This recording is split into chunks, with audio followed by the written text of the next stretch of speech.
It's so sickening, so sad anytime you see Arsenal play, because you're just playing for the sake of playing, just to finish a game and just to see it off.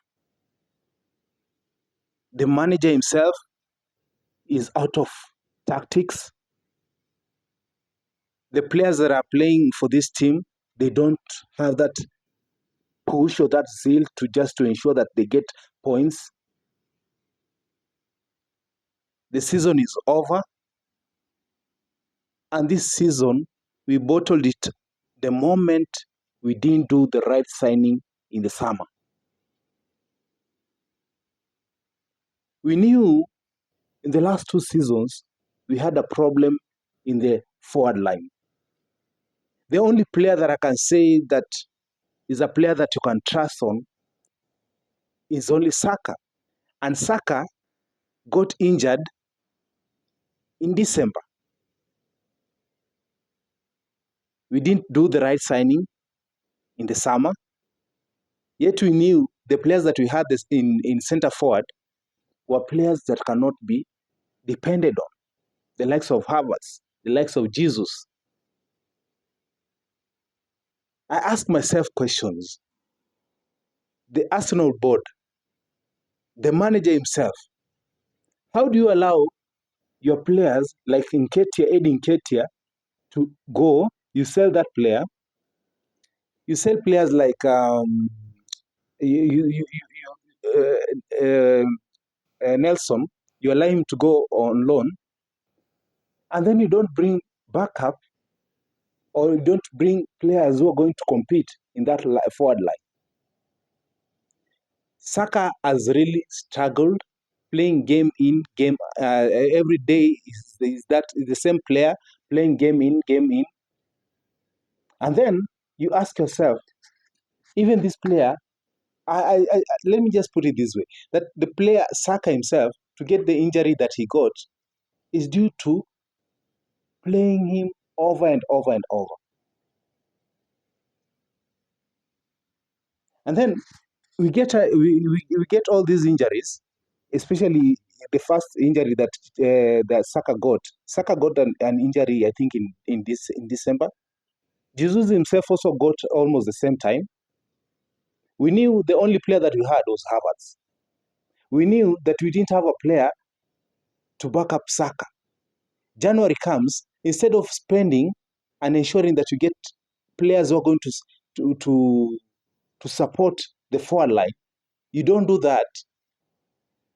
And then you go to Dubai for pre-season, not pre-season, rather for that break. And then instead of, okay, yes, it was a mistake. Havertz getting an injury. It was really, it wasn't his own desire, but we knew that we had a shortfall. When you look at our squad, the depth of our squad from the last 2 years, we don't have good depth, especially in the forward line. Martinelli is out. Jesus is out. Saka is out. These are 3 players that you knew that were out. And yet, you didn't get the right signing. You didn't get any signings in January. And all this is what is costing us right now. You look at this squad, the forward line is blunt, toothless. No team, no defense can struggle with the forward line that we have. Our forward line cannot do anything to any defense in the English Premier League. And as it stands, it's over. Liverpool are the champions of England. And all this, I blame it on the board, the Kronkes, and the manager himself. Because if you can't get it right, then who's going to get it right? I'll say it again and again, that if the Kronkes are tired with this club, let them just leave. We are tired as Arsenal family. We're just tired. because this is a club that we love so much. But yet, the people are supposed to make this club to flourish, or for this club to even have silverwares, they're not doing anything.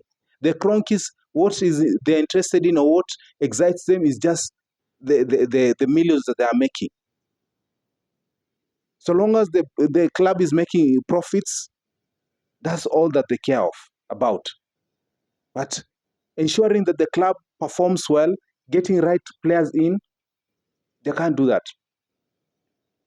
And the season is over. Let's just be honest, the season is over.